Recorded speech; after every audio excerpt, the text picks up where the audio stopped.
Barra Mexicana, Colegio de Abogados, Capítulo Nuevo León. Colegio comprometido con el fomento del estudio y la difusión del derecho. Te invita a certificarte, a fin de mejorar la cultura y educación jurídica y conociendo la relevancia de la formación continua. Nuestro colegio, comprometido con la actualización jurídica continua de las abogadas y los abogados, oferta una amplia gama de ponencias, cursos, talleres, seminarios y diplomados, enfocados a mejorar la práctica jurídica de nuestras y nuestros barristas.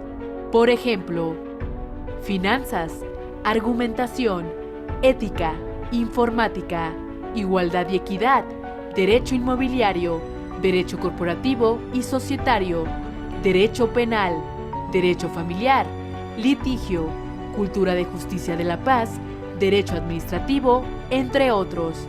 Invitamos a las y los barristas a obtener su certificación. Estos son los requisitos.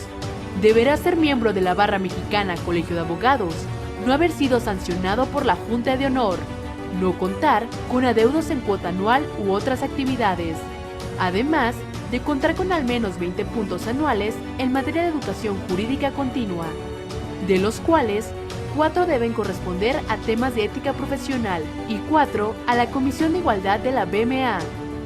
Y listo. Respalda tus conocimientos y habilidades. Prepárate para enfrentar los retos contemporáneos de la sociedad. Ejerce tu profesión con calidad y responsabilidad.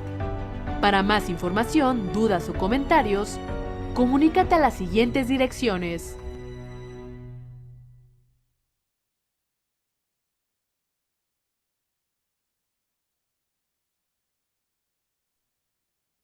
Hola, muy buenas tardes a todas y todos los que nos acompañan en la sesión del día de hoy, que será una ponencia a cargo del doctor Héctor Herrera, expresidente de nuestro querido colegio, que lleva por nombre Cambio Climático, Transición Energética y Estado de Derecho.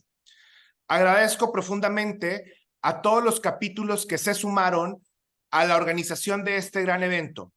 Capítulo Tlaxcala, Puebla, Sinaloa, Chihuahua, San Luis Potosí, Baja California, Durango, Veracruz, Yucatán, Oaxaca, Chiapas, Campeche, Quintana Roo, Querétaro, Tabasco, Aguascalientes, Tamaulipas y Estado de México. Agradecemos mucho la difusión que se le ha dado y les damos la más cordial bienvenida a este gran evento.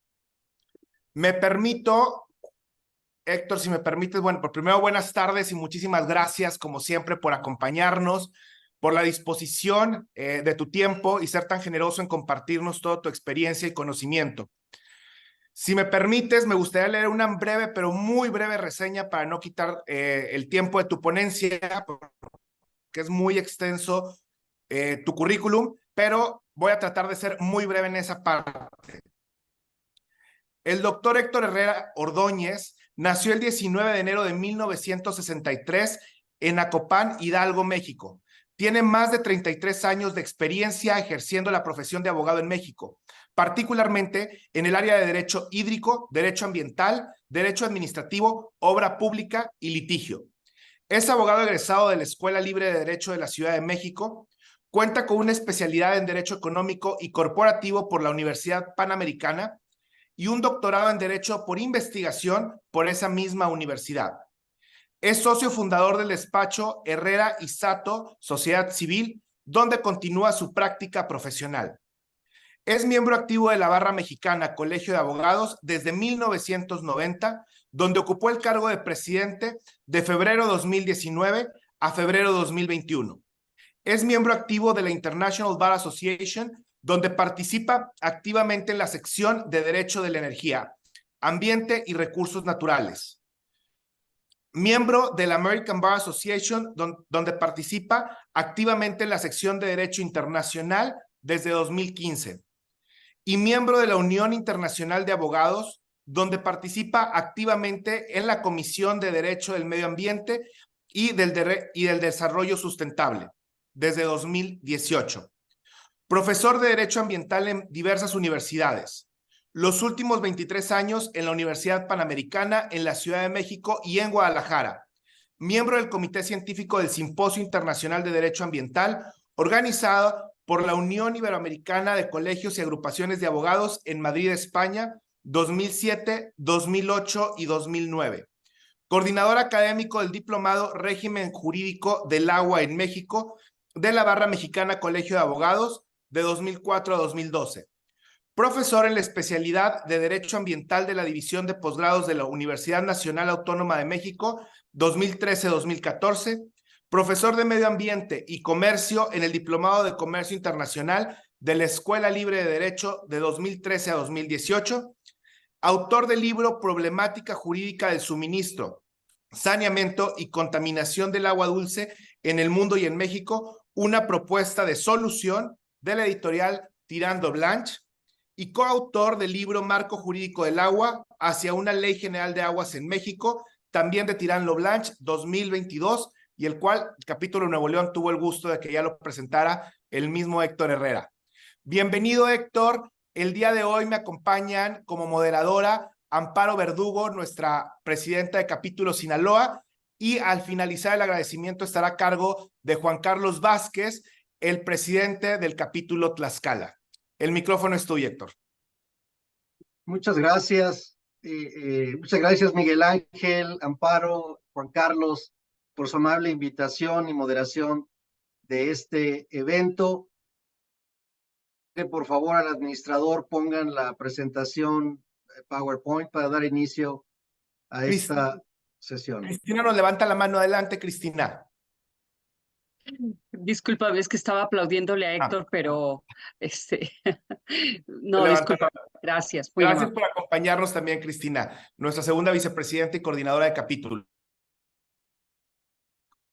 Muy bien, pues damos inicio a esta sesión sobre cambio climático, transición energética y Estado de Derecho. Quisiera pedirles de favor me permitan hacer la presentación de corrido para que dejemos las preguntas al final y las hagan de viva voz y podamos tener una sesión un poquito más interactiva. Siguiente, por favor. El tema del cambio climático versa sobre los cambios a largo plazo de las temperaturas y los patrones climáticos. Estos cambios pueden ser naturales debido a variaciones en la actividad solar o erupciones volcánicas grandes, pero desde el siglo XIX, las actividades humanas han sido el principal motor del cambio climático debido principalmente a la quema de combustibles fósiles como el carbón, el petróleo y el gas. La quema de combustibles fósiles genera emisiones de gases de efecto invernadero que actúan como una manta que envuelve a la Tierra, atrapando el calor del Sol y elevando las temperaturas. Las emisiones principales de gases de efecto invernadero que provocan el cambio climático son el dióxido de carbono y el metano. Siguiente, por favor. Los científicos dedicados a las cuestiones climáticas han demostrado que las personas somos responsables del calentamiento global de los últimos 200 años. La quema de combustibles fósiles genera gases de efecto invernadero que elevan la temperatura del planeta a un ritmo más rápido que en los últimos 2000 años. La temperatura media de la Tierra es ahora 1.1 grados centígrados más elevada que a finales del siglo XIX, antes de la Revolución Industrial, y más elevada en términos absolutos que en los últimos 100.000 años. La última década, 2011 a 2020, fue la más cálida registrada. En esa línea, cada una de las 4 últimas décadas ha sido más caliente que cualquier otra década desde 1850. Siguiente, por favor. Las consecuencias del cambio climático incluyen ahora, entre otras, sequías intensas, escasez de agua, incendios graves, aumento del nivel del mar, inundaciones, deshielo de los polos, tormentas catastróficas y disminución de la biodiversidad. Siguiente, por favor.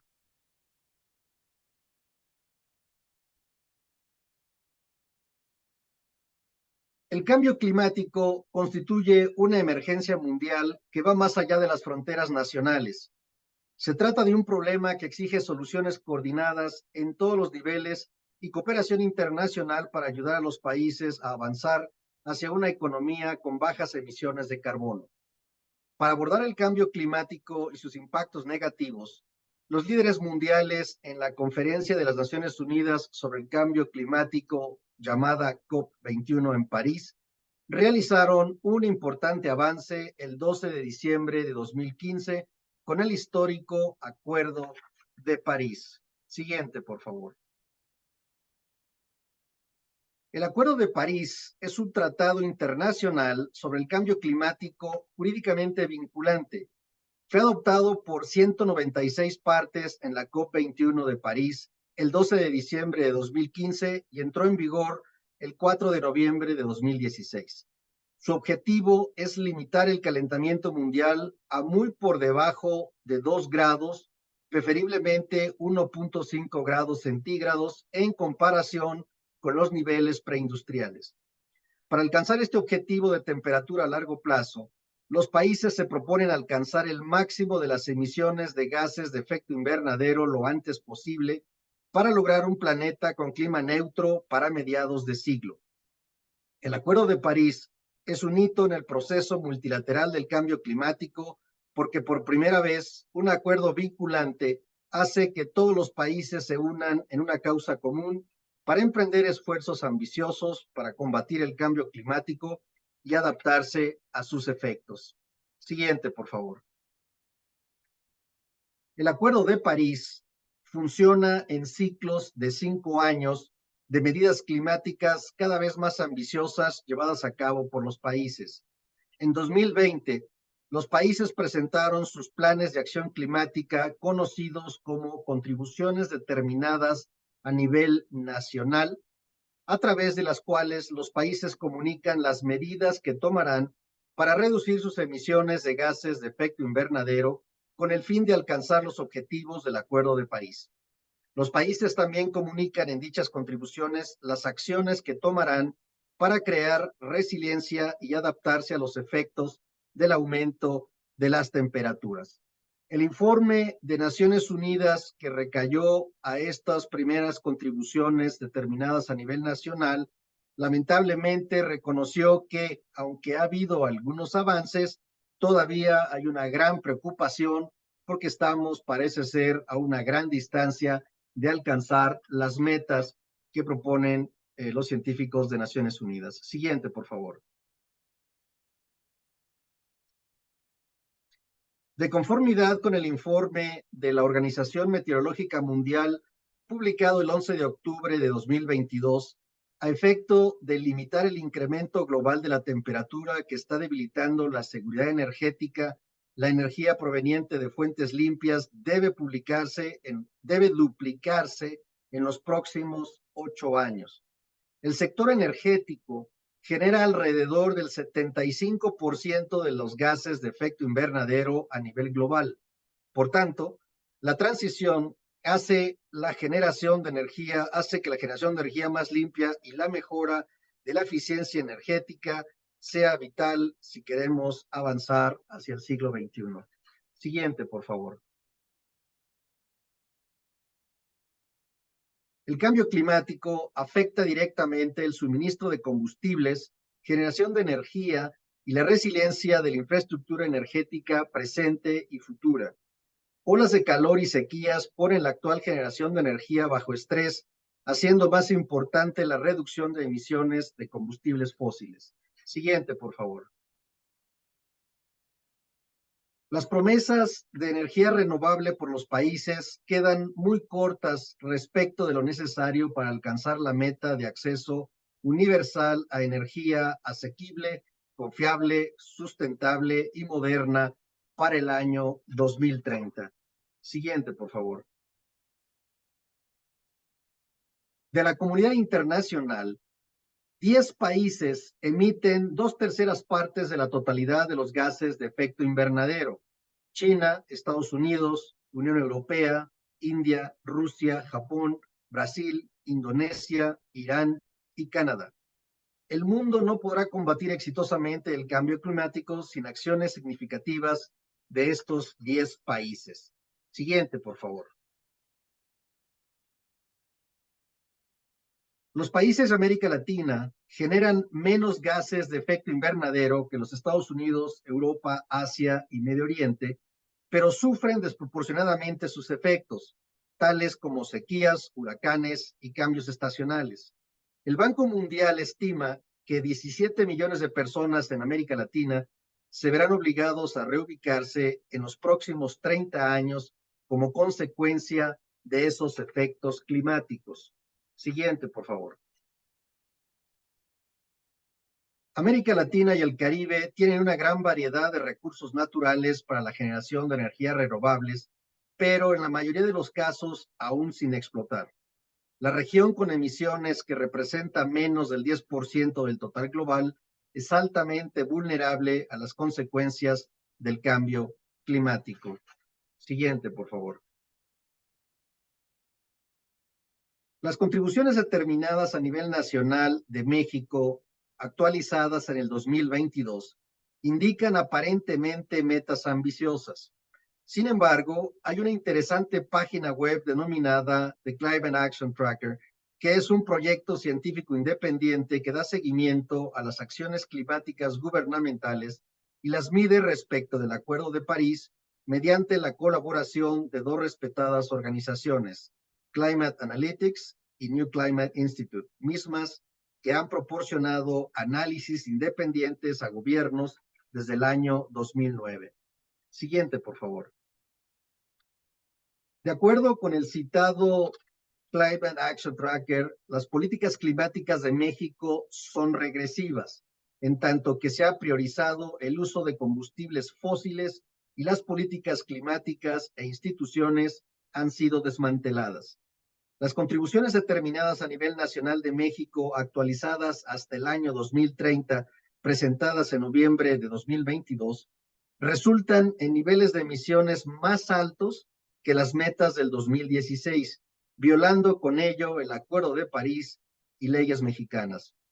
Dichas contribuciones determinadas a nivel nacional carecen de transparencia y disfrazan su falta de ambición mediante el cálculo de bosques de manera diferente en el año base y en el año meta. México cumplirá con metas nada ambiciosas con las políticas ya implementadas en el pasado, mientras las emisiones continuarán incrementándose hasta el año 2030. Por todo lo anterior, Climate Action Tracker ha cambiado la calificación de las metas y acciones climáticas de México de altamente insuficientes a críticamente insuficientes. Siguiente, por favor.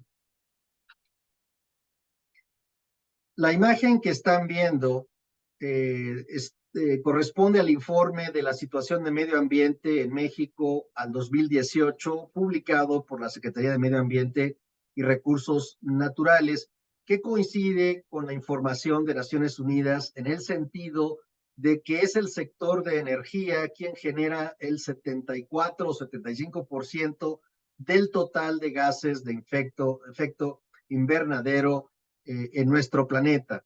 Siguiente, por favor. Esta misma fuente gubernamental de información nos indica que en México la emisión de gases de efecto invernadero, de manera muy similar a lo que sucede en el planeta, es generado por el sector de energía con alrededor de un 70%. Es decir, el 70% de los gases de efecto invernadero en México son generados por el sector de energía. Pero hay una gran diferencia entre el sector energía en México y el sector de energía a nivel planetario respecto de sus emisiones de estos gases. Cuando nos referimos a la estadística mundial, hablamos de una generación de gases del sector energético compuesto de empresas públicas y privadas. Sin embargo, en la gráfica de México, que es muy similar a la internacional, vemos que efectivamente hay una similitud en tanto que el sector de energía genera el 70% de esas emisiones. Sin embargo, en el caso mexicano, el sector energía básicamente lo integran dos empresas del gobierno, Pemex y CFE. Aunque hay ciertamente participación del sector privado, realmente al día de hoy, por las reformas y las políticas públicas implementadas en esta administración, la participación privada no pinta en el contexto de emisiones del sector energético en nuestro país como sí es relevante a nivel internacional. En otras palabras, gran parte de la responsabilidad de las emisiones de gas de efecto invernadero en México corresponde al gobierno, o por lo menos del 70% de esas emisiones que se concentran básicamente en las dos empresas mencionadas del gobierno. Siguiente, por favor. El tema de emisiones de gas de efecto invernadero no es un tema solamente de emisiones desvinculado de vida y muerte. El informe de la Semarnat que he comentado, publicado en 2018 y que es el último que ha publicado esa secretaría, reconoce que la contaminación atmosférica es de vital importancia porque incide negativamente en la salud de la población. En particular, la exposición al aire contaminado tiene implicaciones sociales y económicas importantes, siendo una de las más relevantes la de ser la principal causa ambiental de muertes prematuras a nivel mundial. Siguiente. Respecto a los efectos de salud en México, siguiente, gracias. Respecto a los efectos de salud en México, el mismo informe en comento señala que dependiendo de la metodología de medición, estas emisiones causan en México entre 1,000 y 2,000 muertes al año, dependiendo de las metodologías de medición que se utilicen. Sea cual sea el número, me parece que es inaceptable que 1,000 o 2,000 personas mueran en este país como consecuencia de emisiones de gas de efecto invernadero, particularmente dióxido de carbono y metano, y sobre todo que el principal generador de estas emisiones lo sea el gobierno de México a través de Pemex y de CFE. Siguiente, por favor. En México, el Estado de Derecho está contemplado en la Constitución, donde se define que las leyes del Congreso de la Unión que emanen de ella y todos los tratados que estén de acuerdo con la misma y que se celebren por el presidente de la República con aprobación del Senado, serán ley suprema de toda la Unión, conforme a los artículos 133 y 135 de nuestra Carta Magna. Siguiente, por favor. México, desafortunadamente, por lo hasta aquí mencionado, ha incumplido con el Acuerdo de París. Y si bien el Acuerdo de París es un tratado internacional vinculatorio, no prevé sanciones directas específicas por el incumplimiento a los compromisos que cada país se compromete, como es el caso mexicano. Sin embargo, puede haber repercusiones indirectas en dos grandes vías. Uno, derechos humanos de nuestra Constitución, y un segundo rubro, las posibles implicaciones en tratados internacionales en materia de comercio, particularmente el Tratado México-Estados Unidos-Canadá, conocido como TEMEC por sus iniciales. En materia de derechos humanos, por tanto, pueden interponerse juicios de amparo indirecto bajo criterios de interés legítimo o jurídico, dependiendo de las características del quejoso y del caso en particular, en virtud de violaciones al derecho humano, al derecho humano al medio ambiente sano para nuestro desarrollo y bienestar, así como posibles violaciones a derechos humanos en materia de desarrollo sustentable, particularmente por las emisiones que he comentado y que se dan fundamentalmente en 3 ciudades del país: Ciudad de México, Ciudad de Monterrey y Ciudad de Guadalajara. En materia de tratados internacionales, se establece que la reducción de los parámetros de protección ambiental, si no se cumplen o son disminuidos por la legislación de un país, podrían considerarse como ventajas competitivas de las empresas públicas o privadas de ese país y consecuentemente los socios comerciales, en el caso mexicano, Estados Unidos y Canadá, podrían ejercer acciones en contra del gobierno mexicano o de las empresas públicas o privadas mexicanas que no estén cumpliendo. Destaco aquí el caso del incumplimiento del Acuerdo de París, que pudiera generar acciones jurisdiccionales en nuestros tribunales por posibles violaciones a derechos humanos en materia ambiental y de desarrollo sustentable, así como posibles afectaciones comerciales a los tratados en comento al considerarse posibles ventajas o desventajas competitivas en perjuicio del comercio. Si bien no son acciones directas derivadas del incumplimiento del Acuerdo de París, sí pudieran de manera indirecta hacer valer esos derechos humanos vía las acciones previstas tanto en los tratados internacionales como en nuestra Constitución, y particularmente la Ley de Amparo. Siguiente, por favor. Como habrán escuchado en las noticias, muy recientemente se reunió el G20, en donde, para beneplácito de la comunidad internacional, acordaron triplicar la capacidad de energía renovable para 2030, que no es el caso de México, pero aunque esta es una buena noticia, lamentablemente, como señala esta noticia, los líderes del G20 rechazaron pronunciarse sobre la eliminación gradual de los combustibles fósiles, petróleos y gas tras la presión de los países productores y dependientes. Siguiente, por favor. El 6 de septiembre se ha dado inicio al 78 periodo de sesiones de la Asamblea General de las Naciones Unidas, donde los líderes mundiales se reunirán para debatir asuntos, desafíos y soluciones de interés global, tales como la acción climática, los objetivos de desarrollo sostenible, la salud y el futuro de las instituciones internacionales. Dicho periodo de sesiones continuará el 18 de septiembre próximo y se espera un fuerte debate entre los países que integran el G20, que, como se ha manifestado, parece ser no se pronuncia por la reducción de combustibles fósiles, y la queja de los demás países de la comunidad internacional. Parece que habrá debates álgidos y estaremos a expectativas de lo que ahí suceda.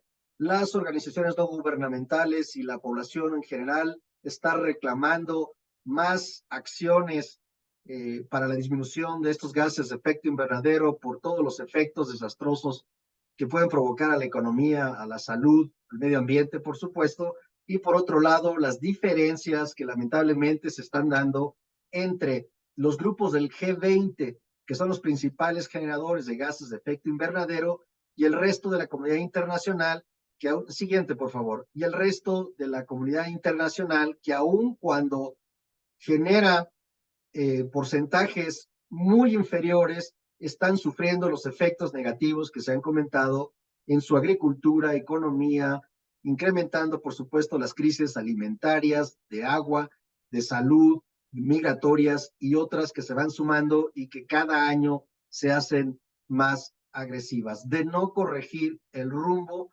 el planeta enfrentará una crisis climática de proporciones dantescas que por ahora, digamos, hay cierta incredulidad de la comunidad internacional a los efectos que estamos viviendo y a la pérdida de vidas humanas y salud que lamentablemente ya se está dando y se van incrementando año con año. Lamentablemente, México es un ejemplo de cómo el cambio climático está tomando vidas, salud y generando otras crisis que ya comentaremos y abundaremos. Hasta aquí esta ponencia. Si quitan, por favor, la presentación PowerPoint para poder entablar un diálogo de preguntas y respuestas, comentarios o quejas, lo que ustedes gusten, para platicar sobre estos temas. Agradezco su atención. Muchas gracias, doctor Herrera, por su participación. Excelente exposición la que nos acaba de mostrar, porque digo, este tema es sumamente importante, pero como bien lo refleja, en nuestro país no se le ha dado la atención debida y por eso el incumplimiento, creo yo. Tenemos por petición de nuestro ponente, la posibilidad de que cada quien haga su pregunta de viva voz. Nada más nos pide, por favor, con el icono de reacciones aquí en la plataforma para darles el uso de la voz. Y también pueden hacer su pregunta en el chat, las cuales yo leeré. Ya tenemos algunas. Y nuestra segunda vicepresidenta y coordinadora de capítulos, Cristina Vizcaíno, nos está pidiendo el uso de la voz. Adelante, Cristi. Muchas gracias, Amparo. Primero que nada, felicito a mi querido Héctor Herrera, que es un experto en el análisis de este tema de cambio climático y transición energética. Y quiero comentar, Héctor, ya que nos das la posibilidad de comentar algunos aspectos, te quiero comentar que en el 2015, en diciembre del 2015, se publica un decreto en el que se expide una ley de transición energética.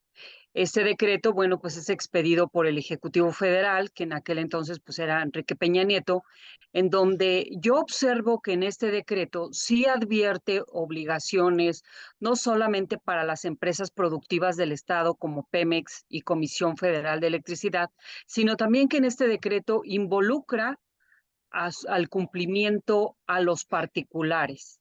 Lo comento porque entendí que bajo tu análisis, los particulares no tenían alguna responsabilidad. Sin embargo, creo que esta ley de transición energética sí los contempla cuáles serían las obligaciones y las sanciones que ellos tendrían por no cumplir las metas que se tienen previstas en esta disposición, aunque es una disposición que a la fecha, como comentas, pues ha sido muy limitadamente cumplida. Yo diría casi incumplida al respecto porque no ha habido presupuesto para poder llevar a cabo estas metas. Como tú sabes, muchos contratos que datan o que se refieren a aspectos de desarrollo de infraestructura y de producción, almacenamiento, transmisión de energías limpias, pues han sido cancelados, están detenidos, están suspendidos, han sido afectados por terminación anticipada. Sin embargo, creo que la intención del Ejecutivo en aquel entonces sí era cumplir o estar acorde con los principios del Tratado de París, en donde establecía con toda claridad metas y obligaciones para el cumplimiento tanto para energías limpias como para llevar a cabo esta transición energética.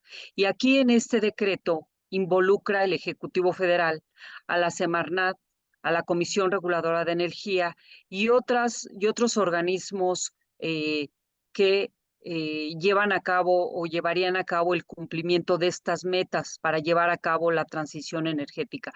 ¿Qué opinas al respecto, Héctor? Muchas gracias, Cristina. Hago una precisión. Al inicio de la ponencia me pareció que dije que todos somos responsables de la generación de los gases de efecto invernadero, todos. Pero no puede compararse el volumen y concentración de esos contaminantes de una casa habitación con las emisiones del sector energético, tanto a nivel mundial. Todos los generamos, todos somos responsables de la generación. Tenemos una responsabilidad compartida, pero dicen los científicos, pero diferenciado. Si bien todos contribuimos a la generación de gas de efecto invernadero, todos los que manejamos un vehículo que consume combustibles fósiles, por ejemplo, gasolina o diésel, o gas incluso, generamos cierto tipo de contaminación, gas de efecto invernadero, y contribuimos a esta problemática.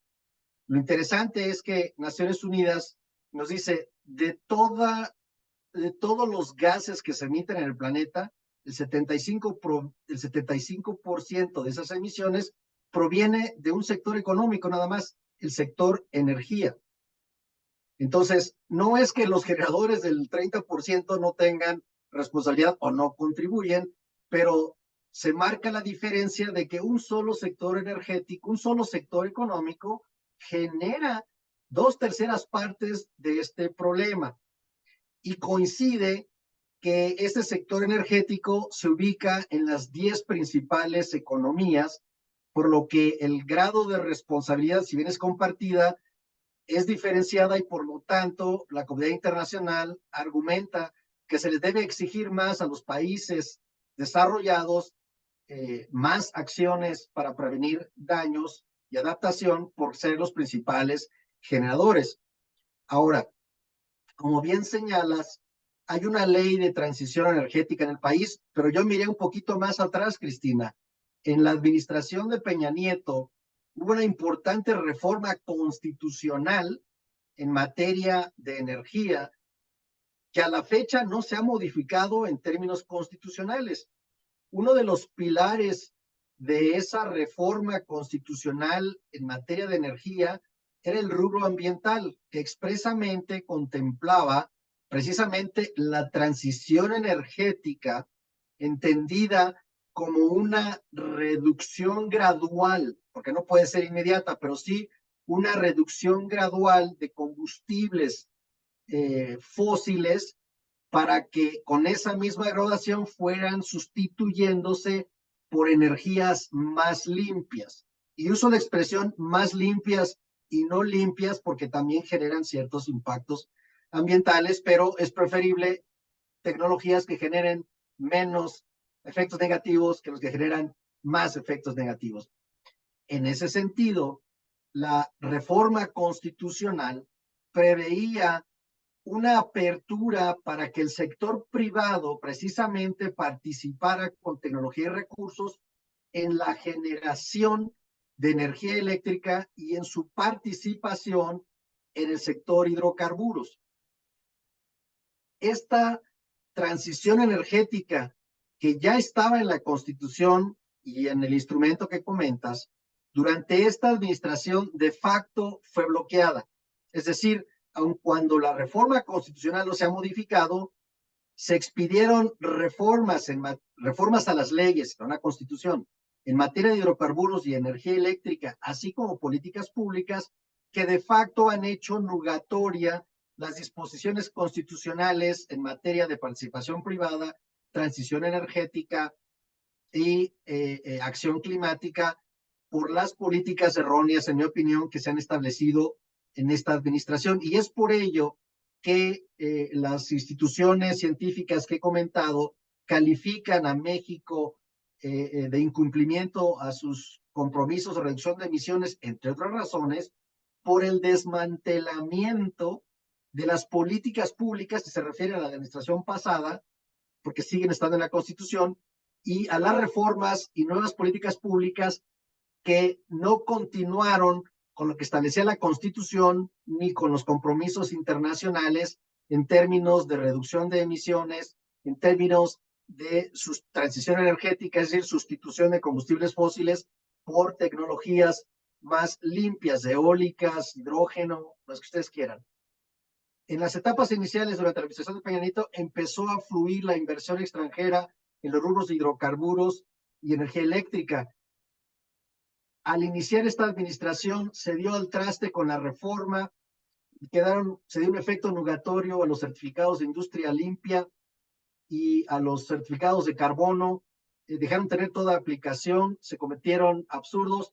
No solamente no se redujo la producción de combustibles fósiles, sino que se planteó la creación de una nueva refinería en Dos Bocas para producir más combustibles fósiles, cuando toda la tendencia mundial de producción impulsada precisamente por las industrias petroleras tienden a esa transición a otras fuentes de energía, y lo estamos viendo, el fuerte mercado, por ejemplo, de vehículos eléctricos o híbridos, que empezó muy fuerte en Europa y que al día de hoy es dominado por el mercado de los Estados Unidos y que pinta hacia una verdadera transición energética de sustitución por tecnologías más limpias, que aunque también tienen sus problemas, definitivamente contribuirán de manera positiva a la reducción de emisiones de gas efecto invernadero. En conclusión, Cristina, mi opinión respecto a lo que has comentado es que tenemos un buen marco constitucional para la reducción de emisiones, la transición energética, pero tenemos reformas y políticas públicas que contravienen el sentido de las reformas constitucionales, y creo que es la principal crítica que en materia energética y ambiental puede hacerse a esta administración, que están haciendo nugatorias esas políticas, además de ahuyentar la principal herramienta para poder lograrlas, que es la participación del sector privado, como se da en todo el mundo, particularmente en el sector de energía e hidrocarburos, en la que hubo aquí una campaña prácticamente de revocación de permisos, de desaliento de la inversión, y con ello, pues las pocas metas que México se había planteado en la administración pasada dependían de ese incremento de la inversión del sector privado en nuevas tecnologías más limpias, y por otro lado de una transición energética de CFE y de petróleos mexicanos, no por ser las únicas, sino por ser las principales generadoras de estos gases de efecto invernadero. Y de ahí se ha metido todo un debate. Efectivamente, el resto de la industria también tiene una responsabilidad, sí, pero en el caso mexicano no se ha legislado sobre la reducción de emisiones de carácter obligatorio para el sector privado. Lo que ha hecho el gobierno es ir a Naciones Unidas y prometer reducciones de emisiones, pero los programas para lograrlo simplemente no son creíbles. No puedes prometer reducir emisiones de gas de efecto invernadero y a la vez promover la creación de refinerías y además importar más combustibles alternos, comprar refinerías en Texas y ahuyentar la inversión que estaba destinada a generar energías más limpias. Lo que yo veo es una terrible contradicción de políticas públicas actualmente con lo que establece la Constitución, pero más allá de esto, lo que yo veo es que se está causando más daños a la salud y muertes de los mexicanos por esa contradicción, tal vez por cuestiones políticas, pero sencillamente no se cumple el Acuerdo de París, no se cumplen con disposiciones de derechos humanos de nuestra Constitución, y creo que eso merece un análisis muy serio y de estrategias de litigio por lo pronto para resolverlo, a reserva de las reformas legislativas que esperamos vengan en la próxima administración. Esa sería mi opinión, Cristina. Muchísimas gracias, Héctor. Coincido totalmente con lo que acabas de comentar. Sin embargo, fíjate que discrepo un poquito en cuanto a las políticas, no solamente las políticas públicas de México, yo diría las políticas públicas del mundo, las políticas públicas incluso de aquellos países productores de hidrocarburos, que como tú nos comentabas ahorita en tu lámina, son los primeros que están resistiéndose al cambio de energías limpias y siguen sosteniendo la necesidad de utilizar las energías no renovables como los hidrocarburos. Me parece que hay un doble discurso en el mundo con esta tendencia de continuar produciendo hidrocarburos y tratar de cumplir estas metas a las que nos hemos propuesto. Me parece que sí hay un grave problema, ya se está presentando y va a seguir fluyendo este problema mientras no tengamos una moral para poder cambiar verdaderamente el sentido de la producción de la energía en el mundo por energías renovables. Coincido totalmente contigo con lo que acabas de comentar. Me parece particularmente que en México he visto un desorden en las políticas públicas para tomar el rumbo correcto. Por una parte, efectivamente, en el periodo anterior del presidente, emite en 2013 una serie de reformas tratando de dar un paso hacia la transición energética, pero sin embargo, me parece que es un capricho de esta actual administración dar un revés, no solamente en este tema de las reformas estructurales en materia energética, sino también dar un revés en todo lo que huela a PRI. Me parece que no hay un estudio serio, sustentable, no hay una postura clara al respecto, y tan es así que, bueno, pues las políticas públicas, como tú dices, en materia de infraestructura, los han llevado a impulsar un proyecto de Dos Bocas, que es una refinería que, dicho sea de paso, no sé qué va a refinar porque no están produciendo hidrocarburos. No entiendo qué van a refinar. Es un tema de gasto. Creo que hay algunos proyectos emblemáticos que tienen bastante futuro, pero particularmente este relativo a la refinería me parece que es un verdadero error la construcción de la refinería, e insisto, creo que es un capricho del Ejecutivo, y qué pena que México siga viviendo de caprichos de gente que no tome en cuenta a los especialistas, a la gente, a los ingenieros, a los que estudian el tema climático. Te agradezco mucho la respuesta, Héctor. Coincido totalmente con lo que acabas de comentar, y como siempre es un placer escucharte. Muchas gracias. Muchas gracias, Cristina. Si me permiten brevemente, efectivamente, a nivel mundial, la problemática principal de los gases de efecto invernadero y el calentamiento global que provocan es fundamentalmente causado por 10 países. México está muy lejos de las emisiones que ellos alcanzan. Sí, pero ellos bien que mal, tienen una planeación y tienen un programa de conversión. Piensen nada más en el sector de vehículos eléctricos en los Estados Unidos, que ha crecido tremendamente y que le ha causado algunos problemas de comercio con Europa. En el caso mexicano, si bien no somos responsables de las tragedias a nivel mundial, la participación de México en los foros internacionales para exigir esas responsabilidades de esos 10 países, pues prácticamente ha desaparecido la presencia mexicana en los foros internacionales. Y además, si lo hicieran, ¿con qué cara el gobierno mexicano le va a exigir a Estados Unidos, China, Francia, Japón, etcétera, que reduzcan sus emisiones cuando, sin salir de nuestras fronteras, en la Ciudad de México, Monterrey y Guadalajara, mueren al año entre 1,000 y 2,000 personas por las emisiones de gas de efecto invernadero, fundamentalmente dióxido de carbono, de 2 empresas del gobierno, Pemex y CFE? No puede compararse el nivel de emisiones de esas 10 economías desarrolladas a la pequeña economía de México, cuyas emisiones no pintan a nivel planetario, pero pintan lo suficiente en nuestro país para matar entre 1,000 y 2,000 personas al año. El problema no son esas muertes, el problema, y perdón que lo diga, es que esta insensibilidad, por no decir negligencia en materia de derechos humanos, está incrementando las muertes y los enfermos por esas emisiones.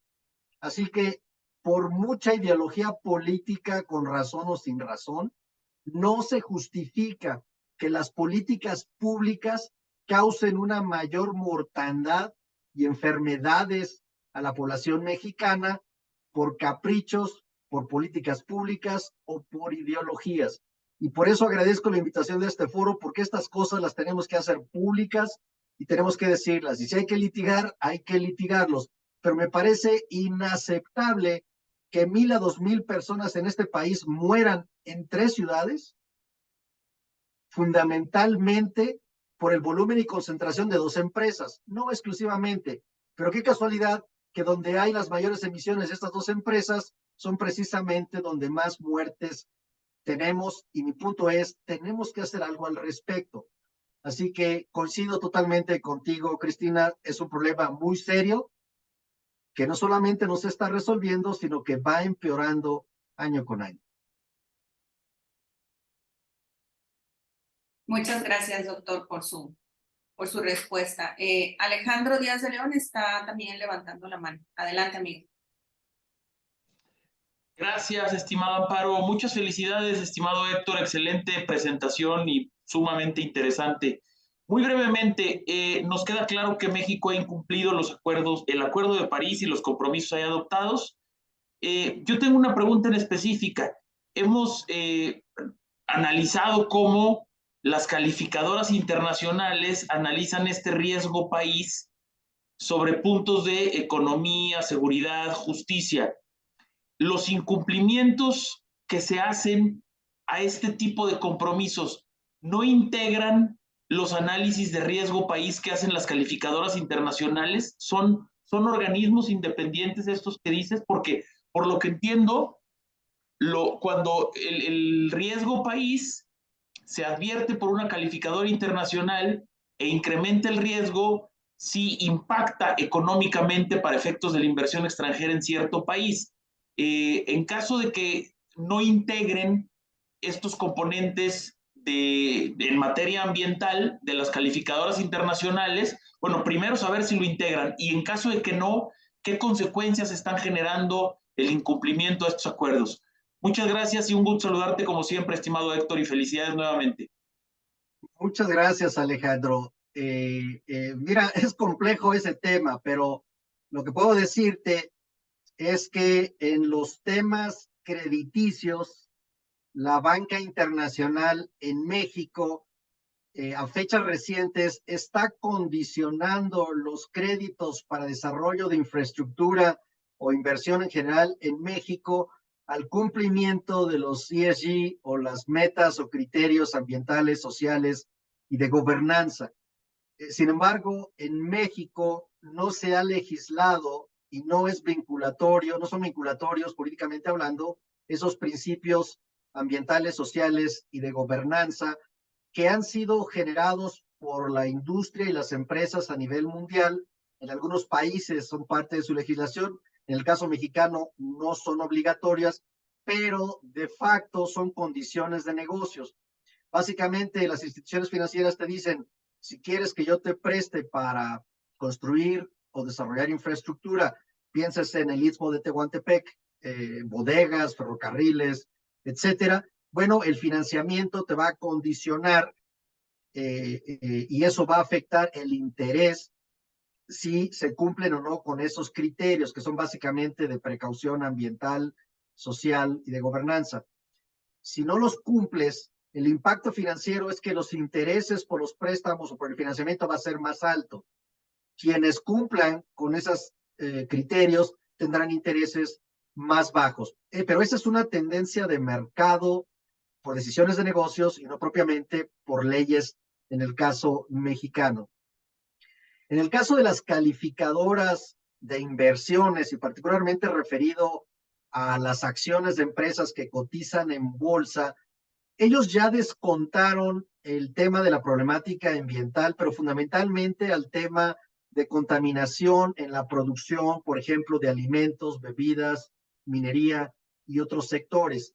No tiene un impacto significativo en la bolsa el tema de los gases de efecto invernadero, porque en el caso mexicano son principalmente generados por el gobierno y no por las empresas listadas en la bolsa de valores. Y aunque ciertamente CFE y Pemex tienen importantes créditos internacionales, la realidad es que están pagando intereses mucho más altos por esos financiamientos y ajustes que hacen financieros, precisamente por la negativa situación ambiental, el negativo desempeño ambiental que están teniendo, no solo en términos de generación de emisiones en todas sus modalidades, sino en términos de incumplimiento del Acuerdo de París y otros compromisos internacionales en materia de reducción de emisiones. Habrá que ver las acciones de los socios de Estados Unidos y Canadá en los acuerdos de libre comercio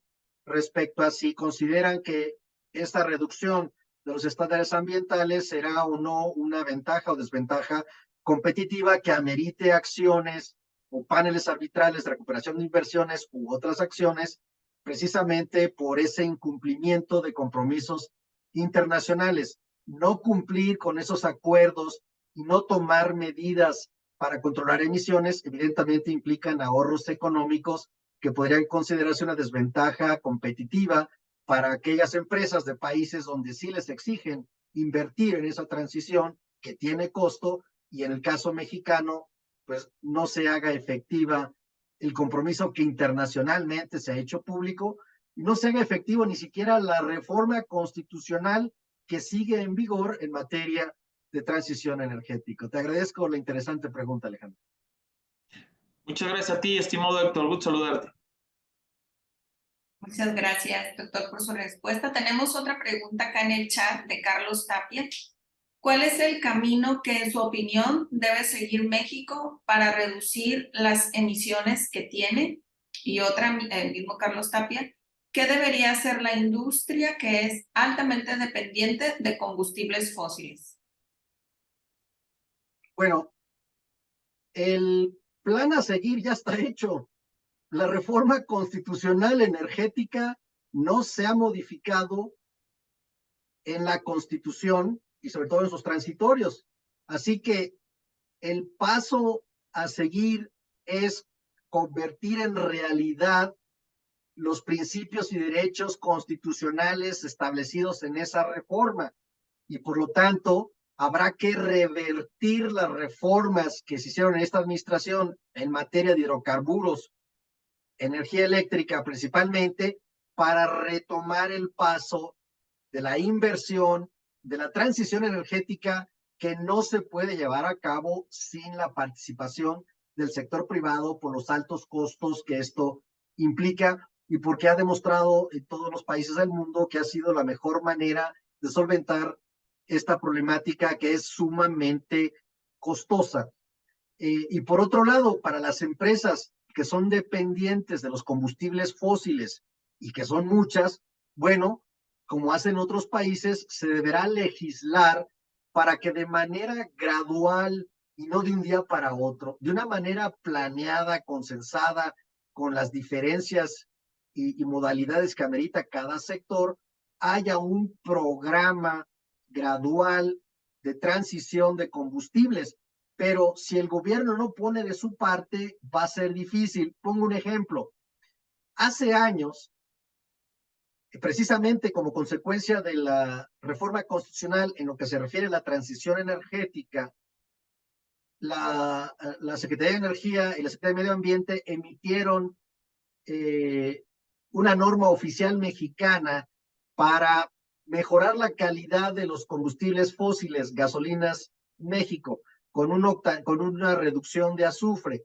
Bueno, ahí están los proyectos y simplemente la entrada en vigor se ha prorrogado y se ha prorrogado. Entonces, hay normas que dicen en México cómo producir gasolinas de mejor calidad para reducir las emisiones a la atmósfera, pero este gobierno no las echa a andar y sigue produciendo gasolinas o combustibles fósiles en general de la misma calidad que antes, teniendo normas mexicanas que ya nos obligan a mejorar la calidad de las emisiones. Ya está la norma, ¿por qué no lo aplican? Es un simple ejemplo de cómo simplemente tenemos un problema de eficacia de las normas jurídicas y si el gobierno no lo puede hacer por un tema de presupuesto o tecnologías, bueno, ¿por qué no permitir al sector privado que lo haga? Lo que nos interesa es que haya transición energética, que se salven vidas y salud de los mexicanos, y francamente a mí me da igual si las produce el gobierno o el sector privado. Si las produce el gobierno, qué bueno, pero simplemente ha demostrado que no han tenido la capacidad de producir combustibles de mejor calidad desde el punto de vista de emisiones, y por otro lado, el sector privado que está dependiendo de esa mejora de combustibles, ¿cómo va a adquirir vehículos adaptados a los nuevos combustibles si Pemex no produce el combustible de bajo azufre que se requiere? Es un simple ejemplo de todos los problemas que hay.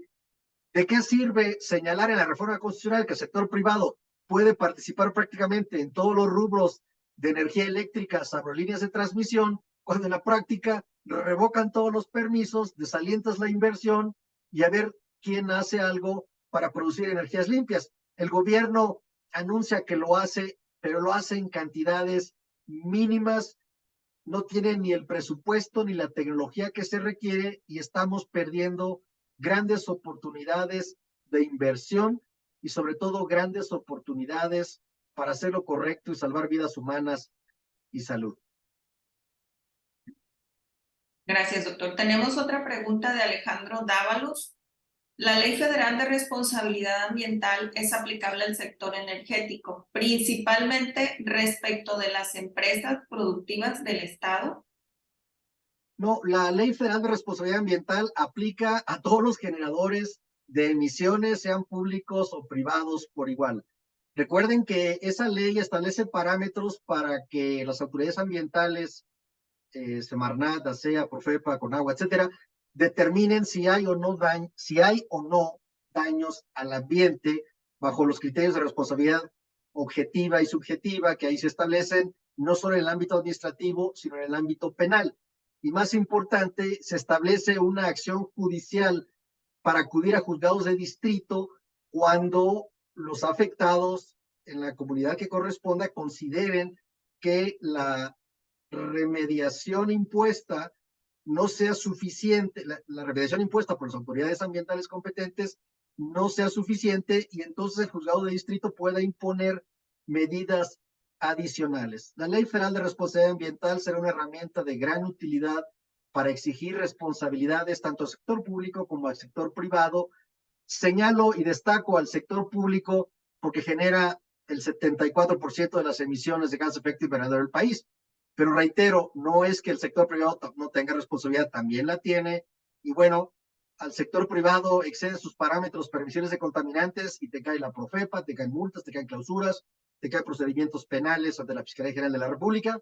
Y que bueno, lo que extraña es que cuando una empresa pública como Pemex o CFE hace lo mismo, excede sus parámetros de emisiones, derrama hidrocarburos en tierra o mar, simplemente siguen operando y parece ser que no somos medidos con la misma regla. Si eres sector privado, te sanciono y te clausuro.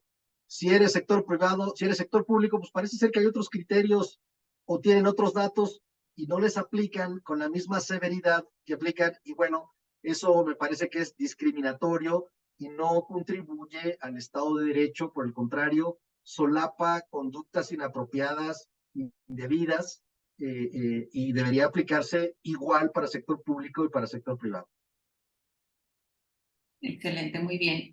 Lourdes Hernández está levantando la mano, puede abrir su micrófono.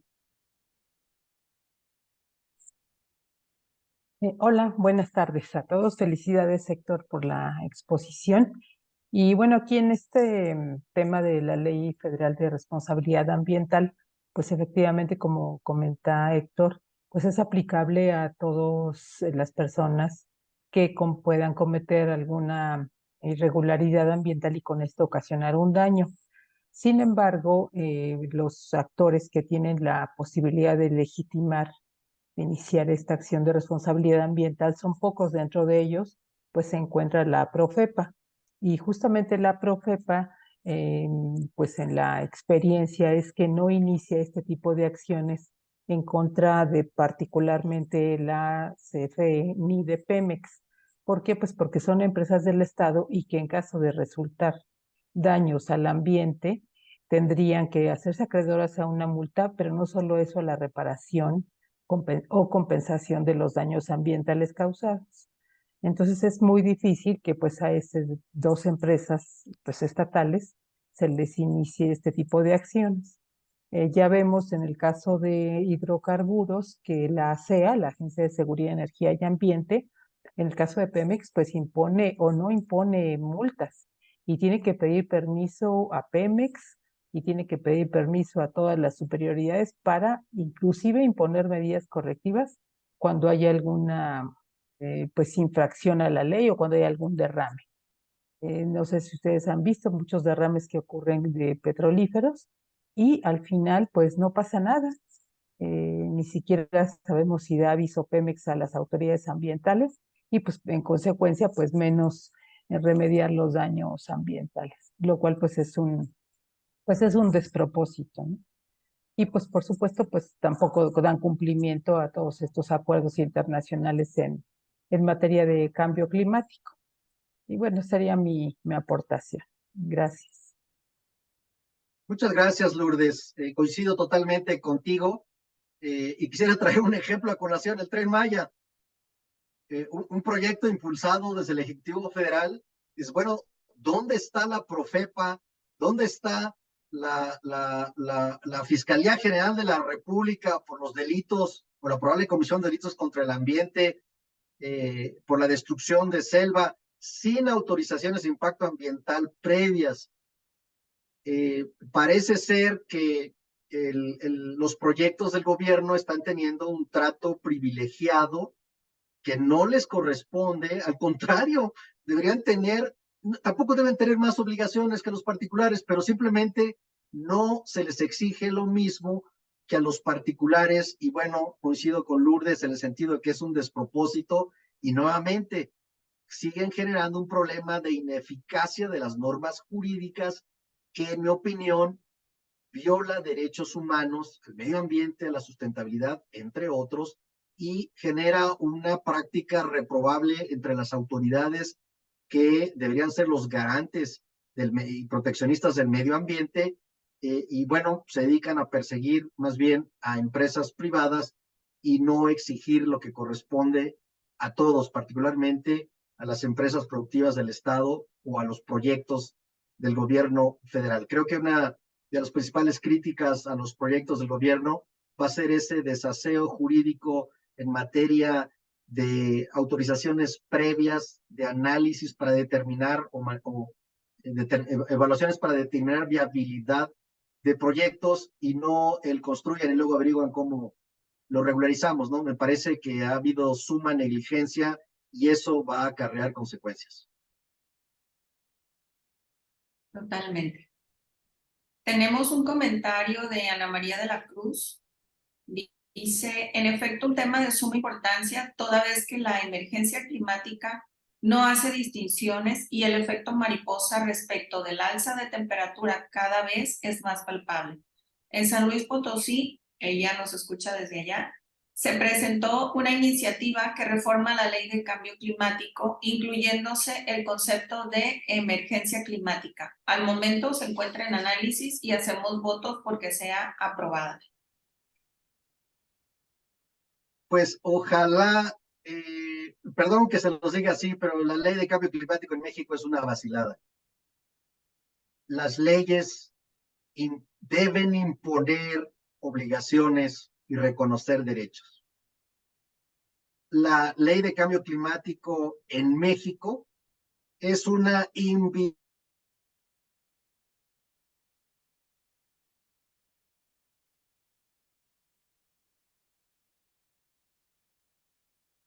Estimado Héctor, no sé si nos escuchas, pero te quedaste congelado.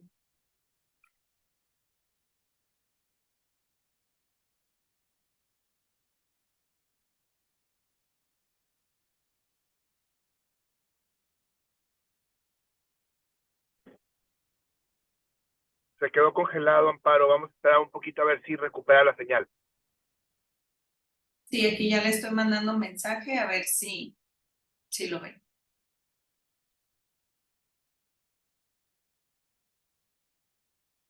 Ahorita se conecta de nuevo.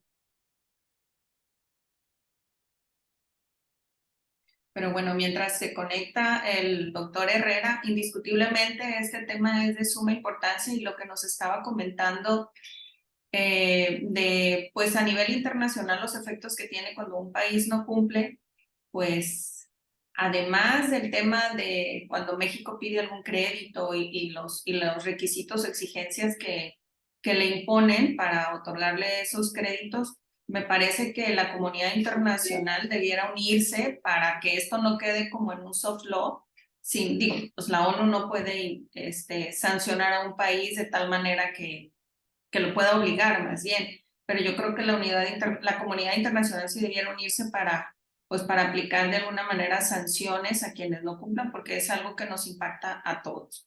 En una charla anterior, en otro foro, escuchaba que si la temperatura del planeta se incrementa en 1.5, ya los efectos van a ser irreversibles. O sea, ya no podremos regresar a subsanar, digamos, los efectos que ya estamos viendo, de hecho. Parece que el doctor no ha podido conectarse. De cualquier manera, si alguien tiene más preguntas, las puede poner aquí en este chat y después y nos pone su correo y ya después también les podremos contestar por correo. Aquí me está mandando mensaje el doctor.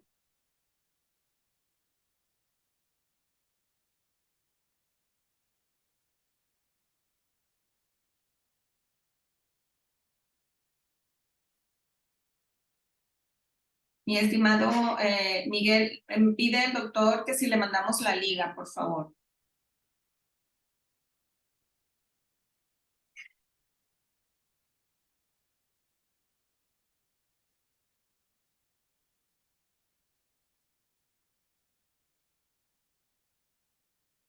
Listo, ya se la volví a enviar la liga. Gracias. Gracias a todos por la espera y por su comprensión. Ya saben que la tecnología no tiene palabra.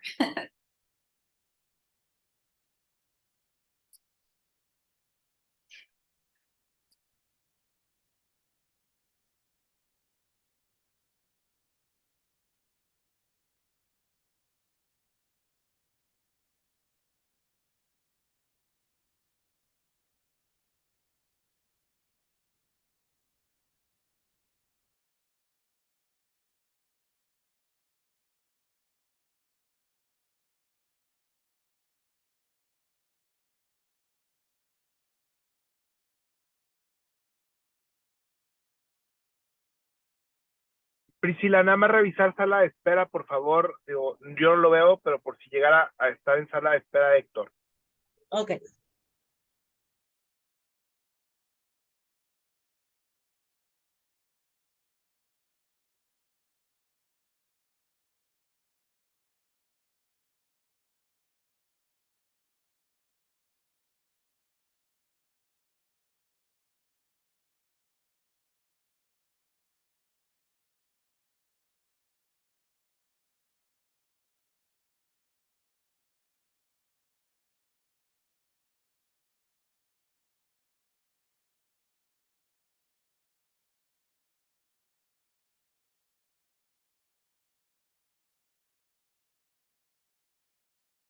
No sé si mientras entra Héctor me permites hacer una invitación a quienes nos están acompañando para que nos acompañen a 2 sesiones que tenemos preparadas eh, a efecto de lograr la certificación eh, de los puntos que pedimos para certificarnos. Comento que estamos organizando una sesión con nuestro presidente nacional respecto a la importancia de la certificación en la barra mexicana que tendrá lugar el lunes 25 de septiembre a las 7 de la noche, pero también estamos organizando otra sesión en donde contaremos con la presencia de María Teresa Paredes Hernández, que es la coordinadora nacional de la Comisión de Igualdad y Género. Ella nos hablará de las formas de violencia y la lucha que continúa, y esta sesión tendrá lugar el jueves 28 de septiembre a las 7 de la noche. Entonces esperamos que se conecten quienes nos están acompañando, porque estas 2 ponencias cuentan también para efecto de certificación. Muchas gracias. Gracias, querida Cristi. Creo que ya se conectó el doctor Herrera. Hola, ¿me escuchan? Sí. Una Listo, disculpa, Héctor. no sé qué pasó, me sacó el sistema, me acabo de conectar con el celular. Mil disculpas. No se preocupe, doctor. No sé si terminó su participación. Sí, bueno, tenemos aquí una pregunta. Alejandro Dávalos comenta, ¿es realmente cuestión de seguridad nacional la refinación de hidrocarburos como se realizó en Dos Bocas?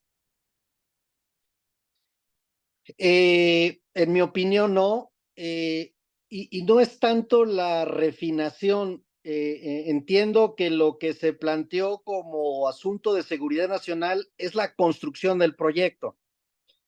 Y se hizo por varias razones que no me parecen correctas. Una, para evitar procedimientos de licitación pública y poder hacer adjudicaciones directas por ser temas supuestamente de seguridad nacional. 2, para que cualquier persona que solicite al INAI la información no les sea entregada. Y recordarán que la prensa se refería a un decretazo, una orden del Ejecutivo Federal, por la que estableció o instruyó más bien que se consideraran los proyectos de infraestructura del gobierno que ahí se citan, que incluye el Tren Maya, Dos Bocas, el aeropuerto, entre otras, se consideran de seguridad nacional para efecto de su inmediata construcción y no perder tiempo con autorizaciones, incluyendo las previas como las ambientales, y me parece que eso fue un desatino. Respondiendo a la pregunta, no, me parece que no es un tema de seguridad nacional, pero el Ejecutivo Federal así lo manejó para los efectos que he mencionado. Muy bien, muchas gracias. Pues ya no tenemos más preguntas y por efectos también de tiempos, doctor, no sé si quiera hacer algún comentario final para la ponencia, algún cierre. No, nada más agradecerles la invitación y ponerme a sus órdenes para cualquier duda o comentario que posteriormente quieran hacer. Con mucho gusto estoy a sus órdenes. Muchísimas gracias, doctor. Me permito compartirles a los asistentes a la sesión que en febrero tendremos el Congreso en la ciudad de Querétaro, el Congreso de la Barra Mexicana de Abogados, en donde también el doctor Herrera estará fungiendo como ponente con el tema Desafíos ambientales y jurídicos presentes y futuros, la destrucción de la selva maya. Nos comenta aquí nuestro consejero nacional, Jorge Sepúlveda. Muchas gracias, Jorge, por la información. Y bueno, pues si ya no hay más preguntas o comentarios, tenemos muchas felicitaciones en el chat, doctor, para usted. Pues por tiempos no las podemos leer todas, pero casi todos los asistentes lo felicitan por su ponencia y por sus respuestas. Y bueno, enseguida le cedo el uso de la voz a mi estimado amigo Juan Carlos Vázquez, presidente del capítulo Tlaxcala. Adelante.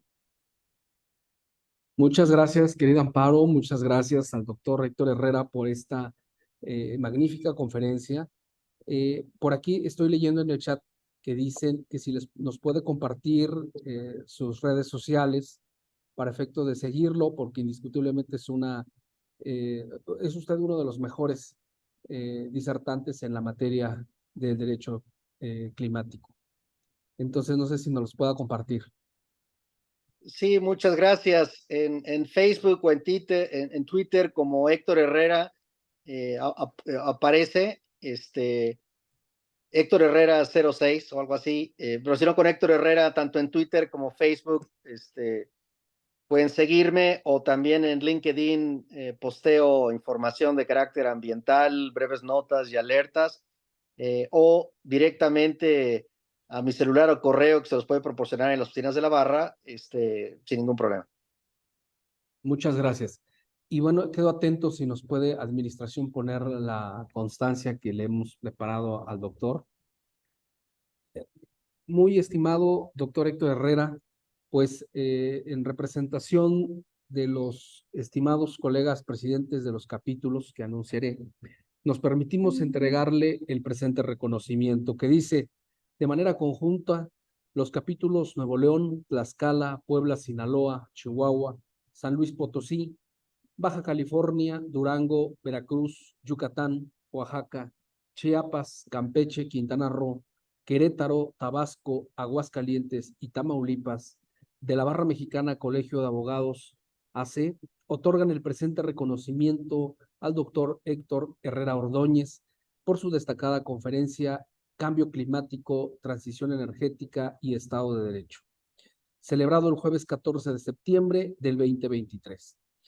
La presente constancia la suscriben nuestro querido presidente del Consejo Directivo del Capítulo Nuevo León, el doctor Miguel Ángel Valdés Alvarado, y también nuestra estimada segunda vicepresidenta y coordinadora de capítulos, la maestra Cristina Vizcaíno Díaz.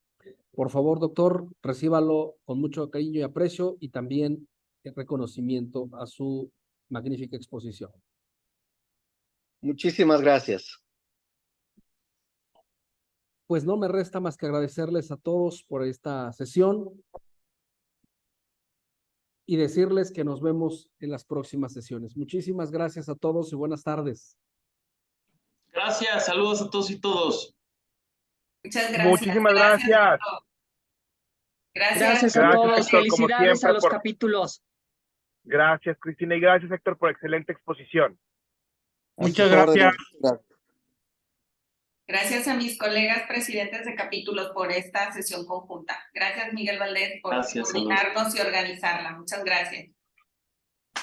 Muchas gracias, Miguel, por la coordinación. Muy buenas tardes a todas y a todos. Hasta luego, Buenas tardes a todos y todos. Hasta Gracias. luego.